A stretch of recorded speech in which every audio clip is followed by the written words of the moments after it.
이번 28번째 편은 핵분열 소식이 1939년 초 전 세계에 알려지면서 연쇄 반응에 의한 에너지 발생 가능성에 주목하게 되고 이어지는 연구가 진행되는데 이에 대하여 설명하겠습니다. 중성자가 우라늄에 포획되면서 분열 현상을 포함하여 핵 반응이 일어나는 현상에 대한 이론적 설명과 기초 데이터를 얻기 위한 실험을 하게 됩니다. 우라늄에 충돌하는 중성자의 에너지에 따른 분열의 정도와 핵분열 에너지 발생을 위한 동위원소 235의 중요성을 이해하게 됩니다. 우라늄 핵분열에 의하여 2차 중성자가 발생하는데 연쇄 반응이 가능한 수준으로 발생하는가, 그리고 우라늄 이외의 원자들의 분열을 포함한 핵 반응에 대한 여러 종류의 실험이 동시에 진행됩니다. 폭발을 위하여 우라늄 235의 임계 질량이 얼마이고 농축을 위한 방안을 연구하며 초우라늄 원소인 플루토늄 역시 핵분열의 원료로 사용 가능성을 알게 되는 과정에 대하여 설명하겠습니다. 1939년 미국 방문 동안 보우는 2월 5일 일요일 프린스턴 교수 클럽 식당에서 나치 박해를 피해 막 미국에 도착한 체코 출신 유대계 이론 물리학자 플라첵과 아침 식사를 하는데 플라첵은 원자핵의 액체 방울 모형의 문제점을 제기하게 됩니다. 여러 실험실에서 중성자 충돌에 의한 핵반응 실험이 진행되면서 혼란스러운 결과를 얻은 것에 대하여 포획 단면적을 통하여 논의합니다. 포획 단면적이란 중성자가 원자핵의 단위 면적당 중성자가 포획될 확률을 표현하는 것으로 특정한 에너지를 가진 중성자들이 다른 중성자보다 더 잘 포획된다는 것을 알게 됩니다. 이것은 일종의 공명이라고 할 수 있는 것으로 우라늄과 토륨의 경우 25 엘렉트론 볼트 에너지 중성자에 대한 공명 현상이 나타납니다. 그리고 중성자 포획 후 다양한 핵 반응을 할 수 있고 분열은 여러 경로 중 하나가 되는 것이기에 혼란스러운 결과를 얻게 되는 것입니다.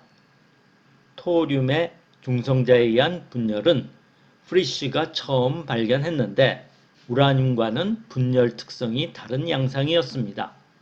미국에서 진행된 후속 연구는 고속 중성자에 우라늄과 토륨이 모두 분열 반응을 일으키는데 저속 중성자에는 우라늄만 분열을 일으킨다는 것을 발견합니다. 이는 보호의 액체 방울 모형으로 설명이 안 되는 문제였습니다.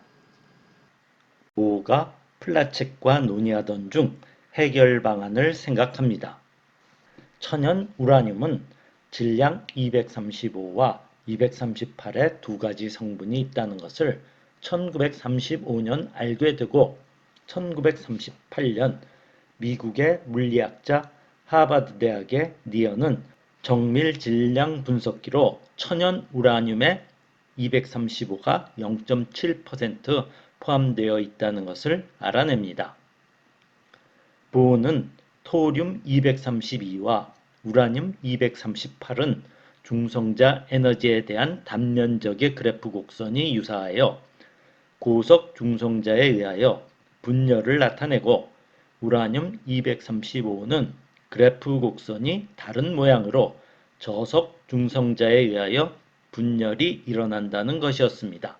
토륨 232는 중성자를 포획하면 질량 번호가 홀수인 233이 되고 우라늄 238도 홀수인 239가 됩니다. 반면 우라늄 235는 짝수인 236이 됩니다. 페르미가 알아내지만 홀수에서 짝수로 바뀌면 1 내지 2 메가 엘렉트론 볼트 에너지를 방출하는데 이는 질량의 변화로 얻는 에너지로 분열에 유리하다는 것입니다. 우라늄 핵이 길게 늘어나면서 분열하는데 6메가 엘렉트론 볼트 에너지가 필요합니다. 중성자의 속도에 상관없이 포획되는 것으로 결합 에너지가 5.3 메가 엘렉트론 볼트가 됩니다. 우라늄 238은 분열하는데 0.7 메가 엘렉트론 볼트가 모자랍니다. 따라서 최소 1 메가 엘렉트론 볼트의 고속 중성자가 필요합니다.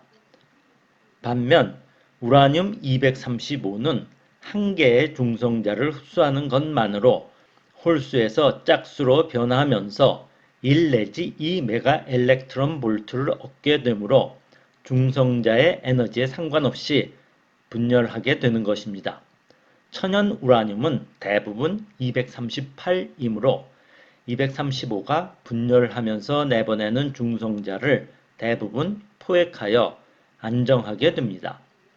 그동안 235와 238의 천연 우라늄은 중성자의 에너지에 따라 분열 양상이 다르게 관찰되었던 것입니다. 보우는 이 이론의 논문을 작성하여 2월 7일 미국 학술지 피지컬 리뷰에 제출합니다. 원자폭탄이 우라늄 235로 만들어져야 한다는 것을 알게 되는 발견이었습니다.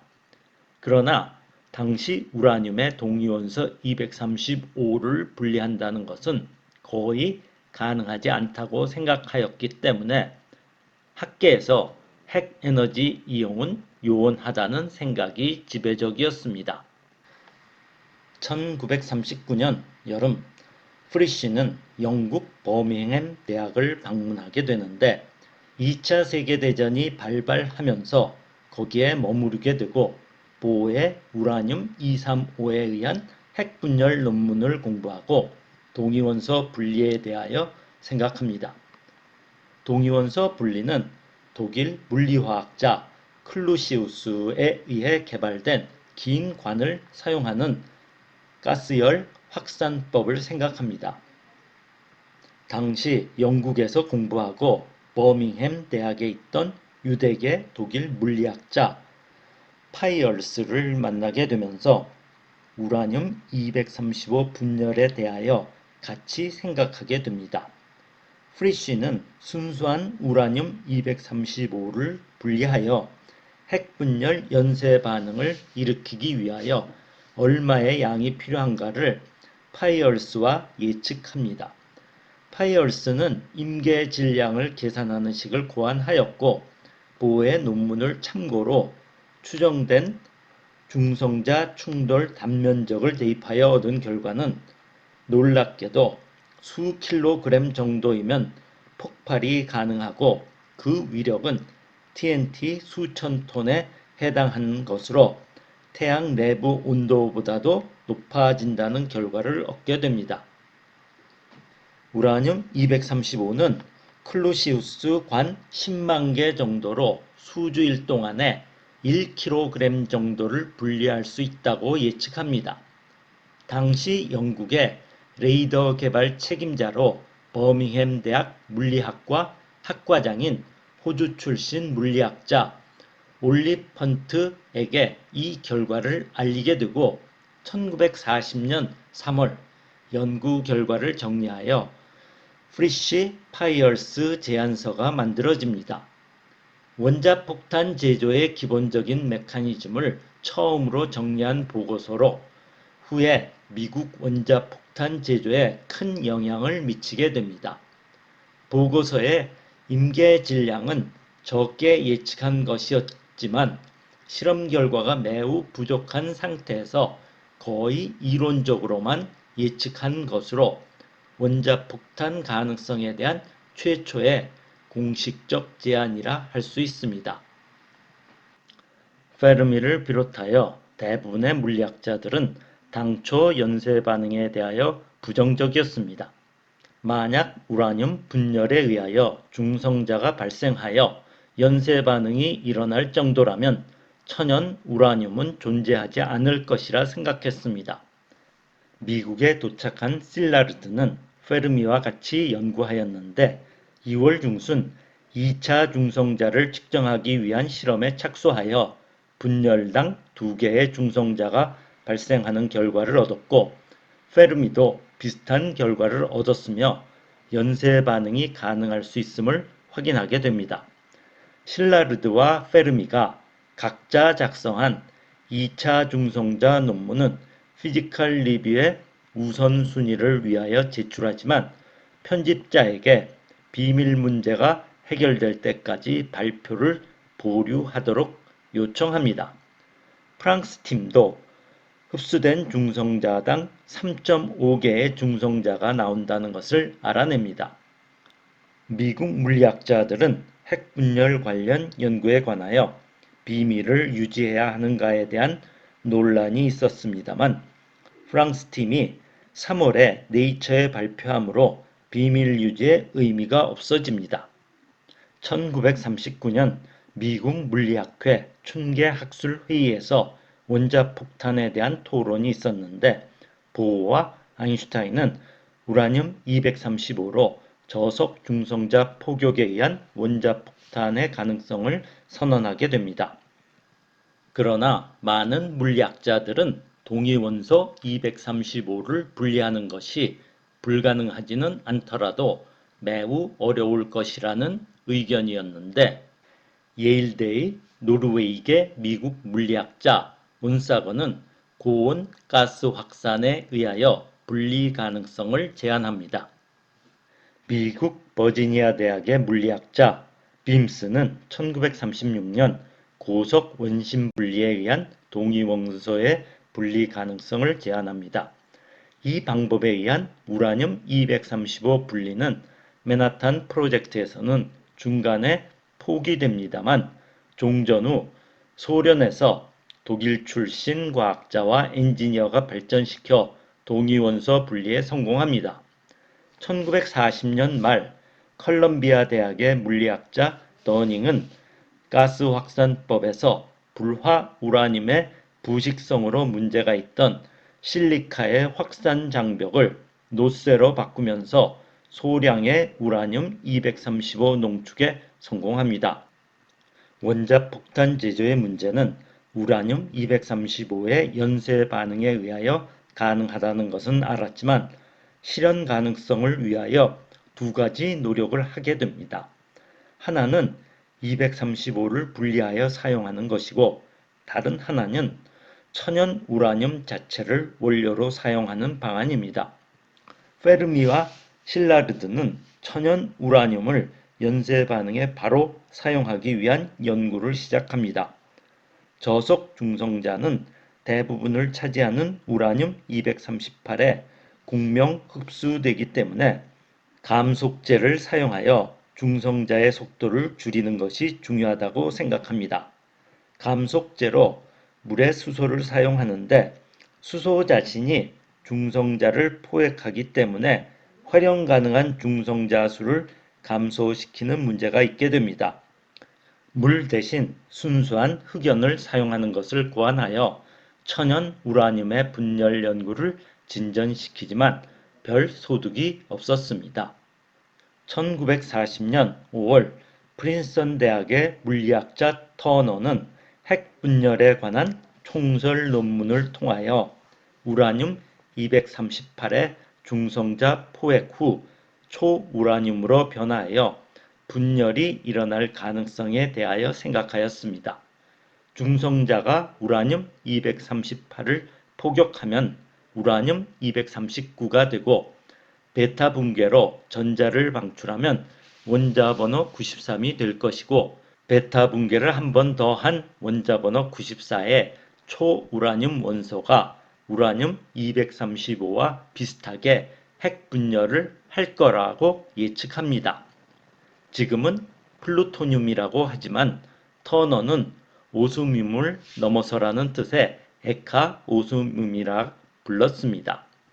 거의 동시에 UC 버클리 대학의 연구원이었던 맥밀런과 에이블스는 유사한 생각으로 실험을 하여 방사선 원소 93이라는 제목으로 1940년 5월 말 피지컬 리뷰 잡지에 발표하였고, 맥밀런은 후속 연구로 가을에 플루토늄의 존재를 알리게 됩니다.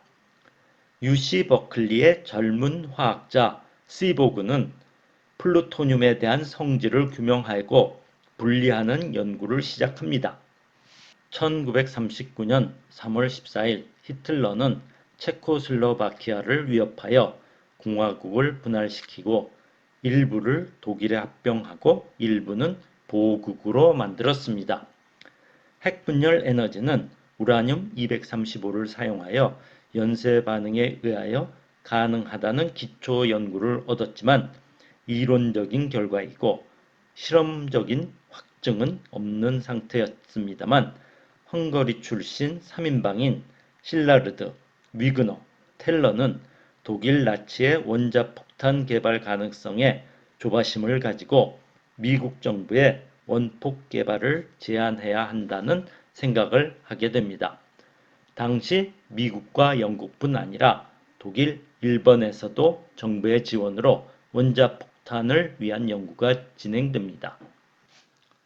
이번 편을 요약하면 보온은 중성자와 우라늄 핵 반응에 대하여 이해하면서 우라늄 235에 의한 핵분열 에너지 가능성을 알게 되었고 프리쉬와 파이얼스는 핵폭탄의 가능성과 개발 메커니즘을 위한 첫 이론적 보고서를 작성하게 되고 우라늄 235의 농축을 위한 연구와 초우라늄 원소인 플루토늄 239에 의한 핵분열 연구가 진행되었습니다. 다음 편은 핵분열의 기초이론 연구로 원자폭탄 개발을 위한 기반이 마련되어 가지만 실현을 위하여 상당한 인력과 자원이 투입되기에 정부의 지원이 필요하였습니다. 학자와 정부 사이의 협력에 대한 미국, 영국, 독일, 일본의 상황에 대하여 설명하겠습니다.